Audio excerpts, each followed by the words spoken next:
ఇదొక నూతన ఒరవడికి రాహుల్ గాంధీ గారు శ్రీకారం చుట్టారు. గతంలో అధికార ప్రతినిధులు అంటే పిసిసి అధ్యక్షుల వారు నియామకం చేసుకునేది. రాహుల్ గాంధీ గారి వచ్చినట్టు నూతన ఒరవడి ఏంటంటే స్పోక్స్ పర్సన్ అధికార ప్రతినిధుల నియామకానికి కూడా కొత్త ఒరవడి, కొత్త పద్ధతిని తీసుకొచ్చినారు. ఆ పద్ధతి ఏంటంటే టాలెంట్ హంట్. ప్రతిభ ఉన్న వ్యక్తుల్ని వెలికి తీసి వారికి అధికార ప్రతినిధులుగా అవకాశం ఇవ్వడం. కాంగ్రెస్ అధికార ప్రతినిధులు అంటే కేవలం కాంగ్రెస్ పార్టీ వారే కాకుండా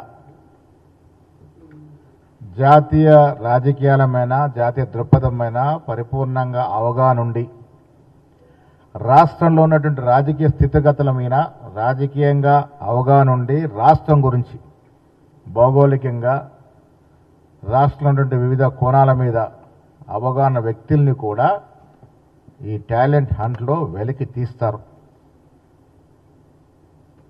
రాహుల్ గాంధీ ఆశయం ఏంటంటే కేవలం కాంగ్రెస్ నాయకులకే అధికార ప్రతినిధులు ఇవ్వడం ద్వారా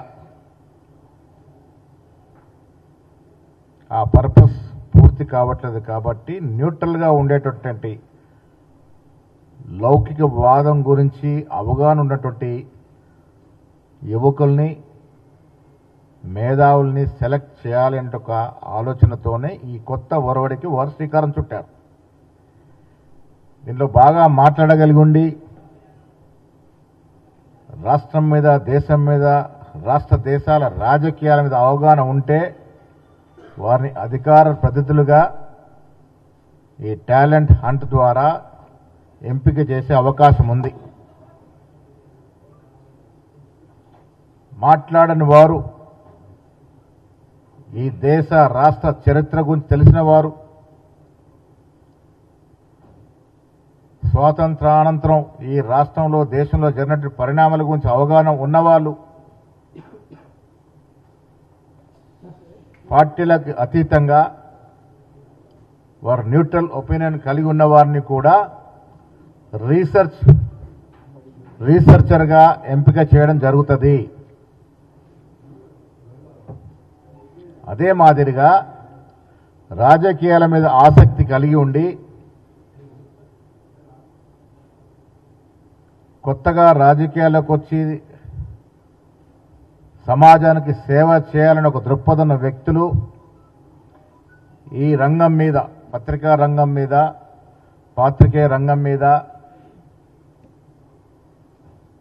అధికార ప్రతినిధుల మీద అవగాహన వ్యక్తుల్ని ఈ ప్రక్రియ అంతా కోఆర్డినేట్ చేయడానికి కొంతమంది కోఆర్డినేటర్స్ కూడా నియామకం చేయడం జరుగుతుంది.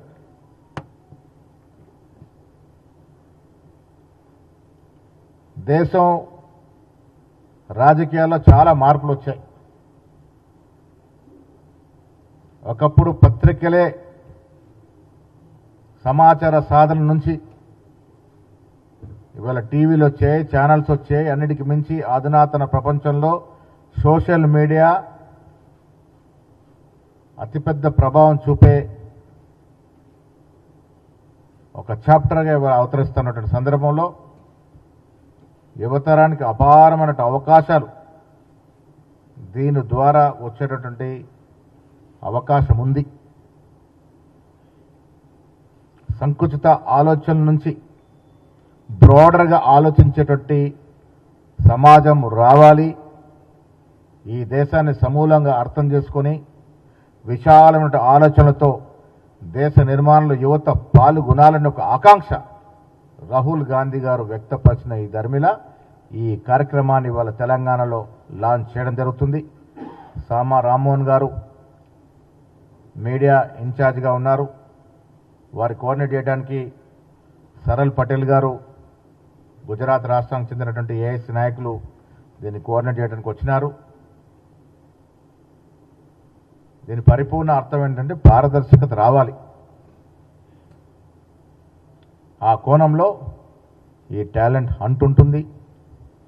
నిష్ణార్థులు ఒత్తిళ్లకి తలొక్కుండా మంచి సబ్జెక్ట్ ఉండి రాష్ట్ర దేశాల రాజకీయం పరిపూర్ణ అవగాహన ఉండి కొంత మంచి మాట్లాడగలిగిన వారికి స్పోక్స్ పర్సన్స్గా అవకాశాలు వస్తాయి. లేదు మేము మాట్లాడడానికి ముందు పోము, సమాచారాన్ని క్రోడీకరిస్తాము, సేకరిస్తాము, అన్ని రకాలుగా మీకు సమాచారాన్ని ఇస్తాము, మాకు నైపుణ్యం ఉందనే వారికి రీసెర్చ్గా అవకాశాలు వస్తాయి. లేదు మేము కాంగ్రెస్ 10 ఏళ్ళకు సేవ చేస్తూ ఉన్నాం కాబట్టి ఈ రంగానికి సేవ చేస్తాం, మా సమయం ఇస్తాం, మేము ప్రాపర్గా కోఆర్డినేట్ చేస్తామనే వాళ్ళకి కోఆర్డినేటర్కి అవకాశాలు వస్తాయి. ఒక కొత్త ఒరవడికి రాహుల్ గాంధీ గారు శ్రీకారం చుట్టారు. నేను ఖర్గే గారికి, రాహుల్ గాంధీ గారికి ధన్యవాదాలు తెలియజేస్తా ఉన్నాను. ఈ ప్రక్రియ ముందుకి విజయవంతంగా సాగుతుందని ఆశిస్తా ఉన్నాను.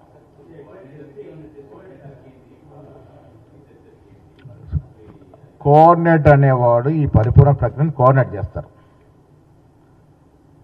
దాంట్లో ఎక్కువ శాతం మా పార్టీ వారే ఉంటారు. రీసెర్చ్ అనేవారు రీసెర్చరు ప్లస్ స్పోక్స్ పర్సన్, పార్టీలకు అతీతంగా సబ్జెక్టుపై అవగాహన వాళ్ళు, సమాజం మీద అవగాహన వాళ్ళు, రేపు కాంగ్రెస్ పార్టీ తరఫునే కాకుండా సమాజంలో జరుగుతున్న మంచి చెడు మీద మాట్లాడగలిగేటటువంటి న్యూట్రల్ పర్సన్స్ కూడా అవకాశాలు వస్తాయి.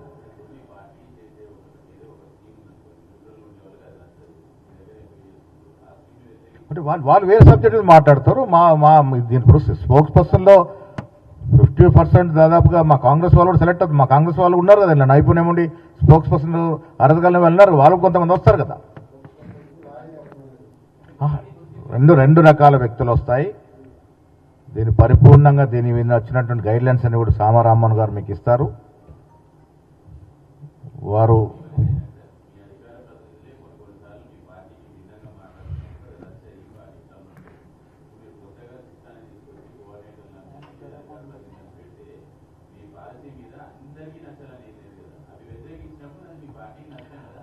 రాహుల్ గాంధీ దృక్పథం ఇక్కడే అర్థం చేసుకోవాలి మీరు.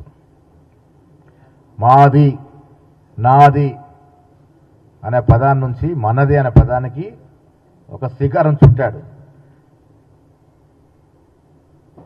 రాహుల్ గాంధీకి స్వార్థం ఉంటే 2004లో ప్రధానమంత్రి కావాలి కదా, 4లో 9లో దేశ నిర్మాణమే భాగ్యంగా పోతా ఉన్నారు. అన్ని మీరు అనుకుంటే సరిపోదు. ఇవాళ రాష్ట్రంలో, దేశంలో జరిగిన పరిస్థితి చూడండి. ఏ రకంగా రాహుల్ గాంధీ గారు ప్రజల గుండెల్లో ఎమర్జ్ అవుతా ఉన్నారో సోషల్ మీడియా ద్వారా తెలుస్తూ ఉంది. వివిధ రాష్ట్రాల వారు తిరుగుతున్న తీర్థం తెలుస్తూ ఉంది.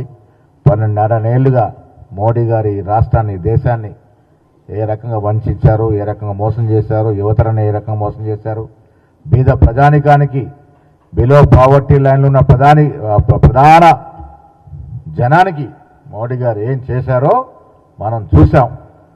ఈ దేశంలో ఎవరు కూడా ఇప్పుడు మోడీ గారిని సమర్థించే పరిస్థితులు లేరు. ఈ దేశానికి భవిష్యత్తు, ఈ దేశానికి దిక్చూసి అంతా కూడా రాహుల్ గాంధీ గారే. సామారామన్ గారు మాడతారు.